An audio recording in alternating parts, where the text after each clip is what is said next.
জনাব তারেক রহমান, আপনাকে আমাদের অনুষ্ঠানে স্বাগত জানাই। আপনি আমাদের শুভেচ্ছা এবং কৃতজ্ঞতা জানবেন। আরও আছেন জাতীয় নাগরিক পার্টির যুগ্ম আহ্বায়ক ডক্টর তাজনুবা জাবিন। ডক্টর তাজনুবা জাবিন, আপনাকে আমাদের অনুষ্ঠানে স্বাগত জানাই। আপনি আমাদের সাথে যুক্ত হয়েছেন, আর সেই জন্য আমাদের কৃতজ্ঞতাও জানবেন। আমি আপনাকে প্রথমেই যে বিষয়টার দিকে আপনার দৃষ্টি আকর্ষণ করতে চাই, সেটা হচ্ছে যে এনসিপি বা এই যে জাতীয় নাগরিক পার্টি কিভাবে বিএনপির শত্রুতে পরিণত হলো, মানে বিএনপিকে কিভাবে শত্রু গণ্য করতে থাকলো। যেমন আপনাদের একটা জনপ্রিয় বয়ান আমরা এরকম শুনি যে আপনারা 15 বছর কোথায় থাকেন, 15 বছর আপনারা পারেন নাই, কিন্তু 15 বছর যে বিএনপি পারে নাই সেইটার দায় কিন্তু আমাদের সবার।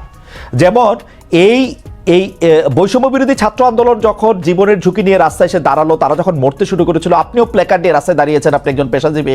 আমরাও আমাদের জায়গা থেকে যা করার দরকার তা করতে চেয়েছি, তা করতে চেষ্টা করেছি। কিন্তু বিএনপি যখন করতে চেয়েছে, বিএনপি যখন শেখ হাসিনাকে সরাতে চেয়েছে, তখন আমাদের কাউকে কিন্তু পাশে পায় নাই।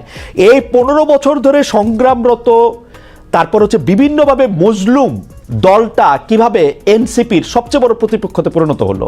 তারা কথায় কথায় বিএনপিকে শ্লেষ করে, বিএনপি পারে নাই, বালুর ট্রাক সরাতে পারে নাই, দৌড়ানি দিয়ে এই আগে যদি দিতেন তাহলে এতদিনে ওরা পলায় যেত। এগুলি বিএনপিকে কেন শুনতে হইতেছে? মানে বিএনপির অপরাধটাকে, এবং সেটা কিন্তু আজকে থেকে না, প্রথম দিন থেকে। এবং বিএনপির অপরাধ আমি সরাসরি দেখি যে বিএনপি একটা নির্বাচন চায়, এবং নির্বাচন করে এটা দেখতে চায় যে কারা আসলে কটুক দিতে পারে। আপনি যদি আমাদের একটু বলতেন। এই 5 আগস্টের পরে কিন্তু প্রত্যেকটা ফ্যাসিবাদ বিরোধী শক্তি যার যার ব্যানারে ফেরত গেছে। এখন যখন গণ অভ্যুত্থানটা নিয়ে প্রশ্ন ওঠে, গণ অভ্যুত্থানের ভাগিদার নিয়ে প্রশ্ন ওঠে, সবাইকে কিন্তু সমান সেটার অংশীদার তারা দাবি করে, খুব ভালো কথা। কিন্তু যখন ব্যর্থতা বা কোনো ধরনের জবাবদিহিতার মধ্যে পড়তে হয়, তখন কিন্তু শুধু ছাত্র তরুণদেরকে পড়তে হয়, বা এই গুটি কয়েক ছাত্রকে ধরে পড়তে হয় যে, এবং এই শত্রু বা তারা 15 বছরে কিছু পারে নাই, এই কথাটা কিন্তু শুধু ছাত্র তরুণদের পক্ষ থেকে যায় না, এটা জনগণের পক্ষ থেকেও যায়।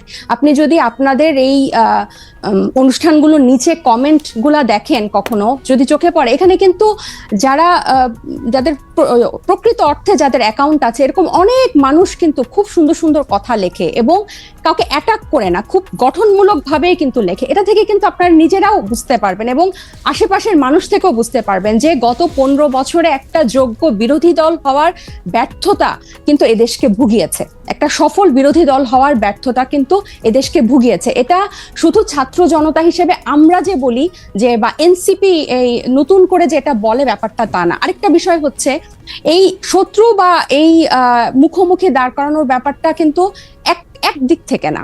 আপনি দেখবেন এই যে কিছুদিন আগে এক টক শোতে আমার এক সহ আলোচক বলছিলেন, আমি 90 সালের গণ অভ্যুত্থানের একটা কথা বলছিলাম, উনি বলছেন 90 সালে তোমার বয়স কত ছিল, বেয়াদব, অপরিপক্ক, আদব কায়দা জানে না, তোমাদের বয়সে মানে এক একজনের, আমাদের রাজনৈতিক জীবন বা রাজনৈতিক পথ চলা তোমাদের বয়সের বেশি।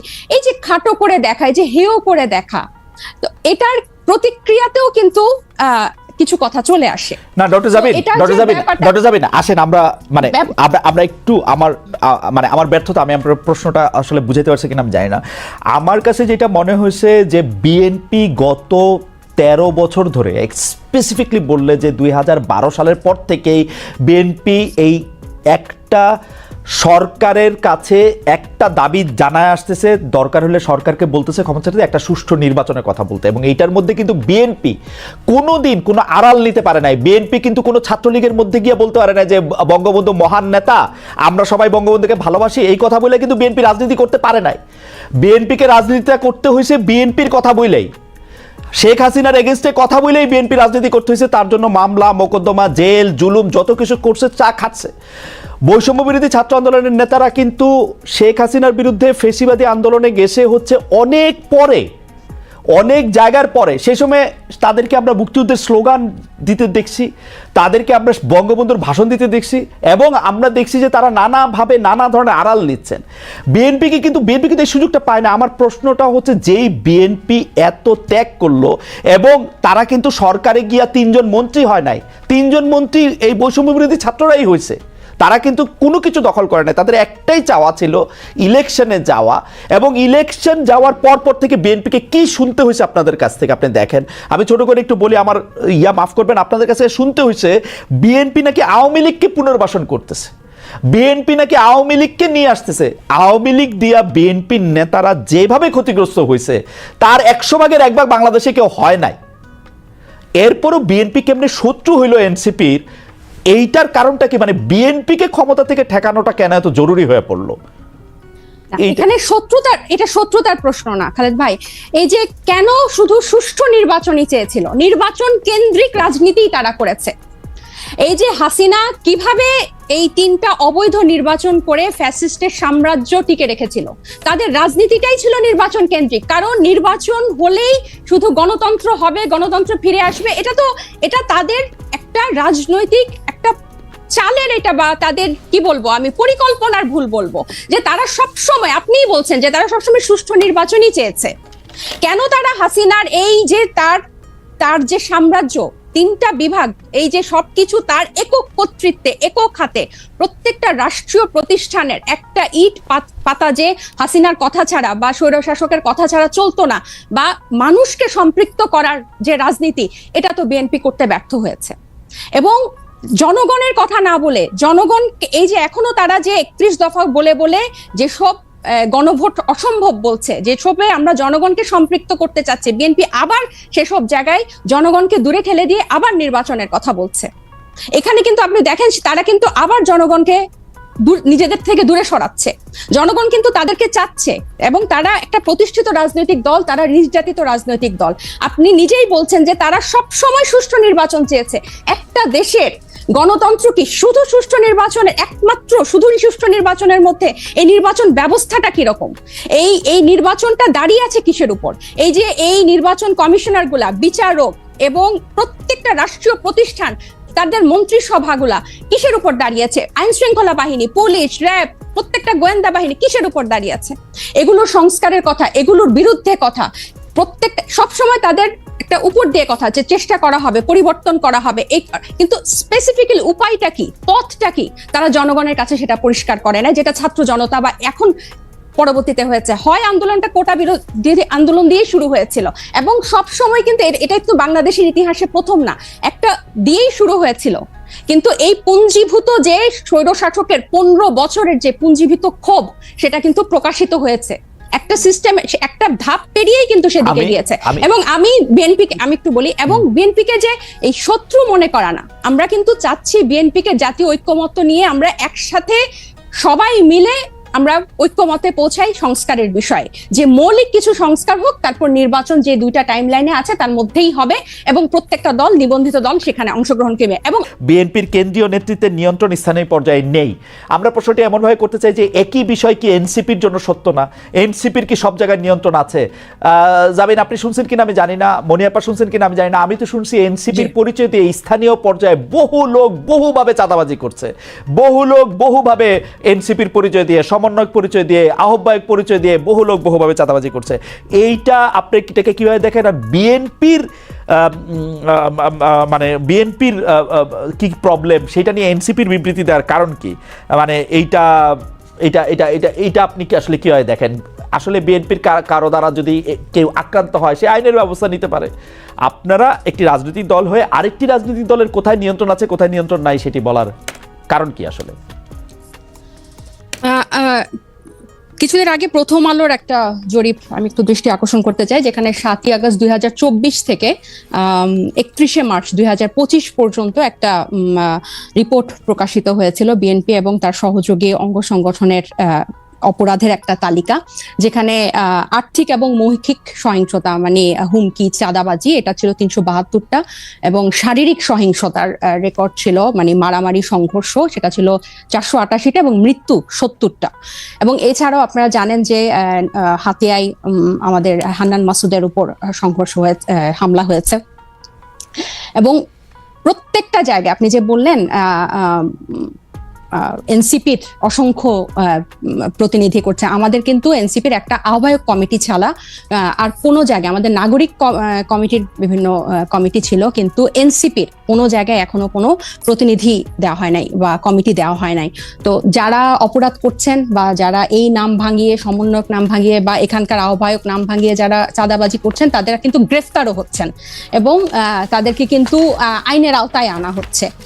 আরেকটা যেটা, এবং এই যে সত্যি মানে আপনার জনাব সার্জিস আলম, আপনাদের একজন নেতা, উনি যে 155টা গাড়ি নিয়ে ওখানে গেছেন, তার আগে হান্নান মাসুদও গাড়ি নিয়ে গেছেন, সেটাতে চাঁদাবাজি করছেন, সেটা অনেকেই বলতেছেন।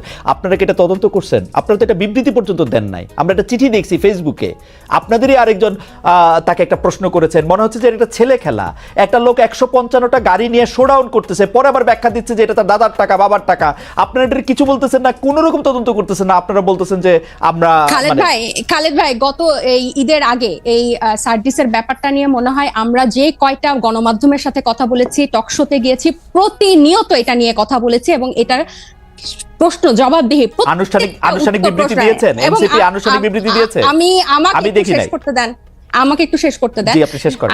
যেখানে যে মানে আমাদের তো শুধু একজন তারেক রহমান নাই যে যিনি কথা বললে ওই কথাটাই মানে বেদবাক্য হবে।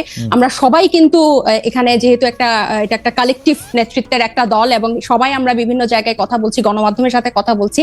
আমরা বারবার বলেছি যে এই তারা যে পাল্টাপাল্টি বক্তব্য দিয়েছে ফেসবুকে, এটা সম্পূর্ণ তাদের ব্যক্তিগত একটা পোস্ট, এবং তারা সেভাবে সেটা হ্যান্ডেল করেছে।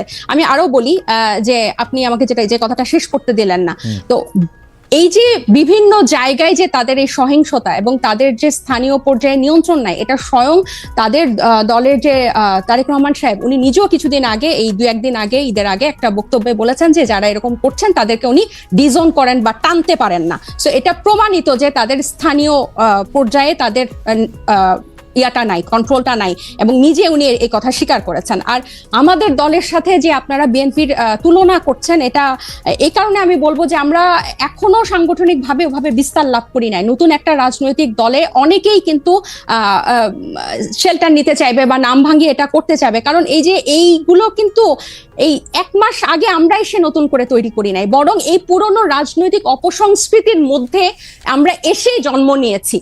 সো এখন আমাদের উপর দায়িত্ব এসব রাজনৈতিক অপসংস্কৃতি পরিষ্কার করা এবং ফেরেশতার মতো বিহেভ করা। সো আমরা কিন্তু অথবা আপনার দায়িত্ব, ডক্টর জাবিন, অথবা আপনাদের দায়িত্ব হচ্ছে ওই সংস্কৃতিটারও বেশি করে করা। একটু খালেদ ভাই আমি শেষ করি। ওই সংস্কৃতি বেশি করা না, ওই সংস্কৃতির বিরুদ্ধে কথা বলা। আমরা এই রাজনৈতিক অপসংস্কৃতির বিরুদ্ধে কথা বলতে চাই, এবং এটা শুধু বিরুদ্ধে কথা বলা না, আমরা এটা চর্চাটাও করতে চাই। এবং আপনি যখন বলেন যে গণ অভ্যুত্থান, বা আপনারা যখন বলেন যে গণ অভ্যুত্থান এই কোটা বিরোধী আন্দোলন দিয়ে শুরু হয়েছিল, ছাত্রদের ডাকে হয় নাই, এটা গত 15 বছর বিএনপি নির্যাতিত হয়েছে, এটা যেমন সত্য। 24-এর গণ অভ্যুত্থান বৈষম্য বিরোধী ছাত্র আন্দোলনের ব্যানারে হয়েছে, বিএনপি সেই ব্যানারে এসে আন্দোলনে অংশ নিয়েছে, সেটাও সমান পরিমাণ সত্য। এখানে এটা অস্বীকার করে কোনো উপায় নাই। ঠিক একইভাবে গণ অভ্যুত্থানের যেভাবে সবাই হকদার, এই রাজনৈতিক অপসংস্কৃতি দূর করার দায়িত্ব 1 মাস আগে জন্ম নেওয়া একটা দলের যেরকম দায়িত্ব, 47 বছর আগে জন্ম নেওয়া একটা দলের দায়িত্ব। আমরা শুধু একটা বিবৃতি দেই নাই দেখে আপনি আমাদেরকে প্রশ্ন করতে পারেন। একটা বিবৃতি না, আপনার কথা শেষ হইলে আমি একটু বলি, মানে এটা কথা শেষ হইলে আপনি তো বলে যাচ্ছেন, এত সুন্দর চমৎকার কথা বলেন আপনি, আপনাকে শুনতে খুব ভালো লাগতেছে, কিন্তু আপনি যদি আমাকে একটু সময় দিতেন। জি বলেন। আপনি বলতেছেন একটা বিবৃতির কথা। আপনি একটু খেয়াল করে দেখেন, আপনারা 5 স্টার হোটেলে ইফতারি কোথায় করলেন, কে আপনাদের চাঁদা দিল, সেই বিবৃতি সেটা আপনারা বিবৃতিতে জানান নাই। আপনারা রূপায়ণটার মধ্যে 2টা বিল্ডিং ভাড়া করে কেমনে থাকতেছেন, আপনারা এই 8 মাসে আপনারা এটা জবাব দিতে পারেন নাই। আপনাদের শোডাউন করলেন কোত্থেকে গাড়িতে, এটার জবাব আপনারা বিবৃতিতে দিতে পারেন নাই। আপনারা কেন হাসনাত আব্দুল্লাহ হঠাৎ করে বললো আর্মি তাদেরকে ডাইকা নিয়ে বলছে আওয়ামী লীগকে রাজনীতিতে আসতে দিতে হবে, তারপরে আপনারা এটার নিয়ে কিন্তু কোনো একটা দলগত অবস্থান আপনারা জানান নাই। আপনারা বিবৃতি দেন না এমন না, কিন্তু আপনারা কিন্তু বিবৃতি দেন। জনাব নাহিদ ইসলাম এবং আপনাদের মিডিয়া সেলের পক্ষ থেকে আমরা অনেক বিবৃতি পাইছি, এগুলি ব্যাপারে আমরা কোনো বিবৃতি পাই নাই আনফরচুনেটলি। টক শো থেকে আপনি কথা কইলেন, এখন আপনার কথাটা কি আমরা শুনবো, নাকি আপনার একটা পার্টির বিবৃতি আশা করবো? আপনি নতুন রাজনৈতিক বন্দোবস্তের কথা বলতেছেন, একটা নতুন, আপনি আমাকে দেখাইতে পারবেন যে এনসিপির সাথে বিএনপির কি তফাৎ, এনসিপির সাথে জামায়াতের কি তফাৎ?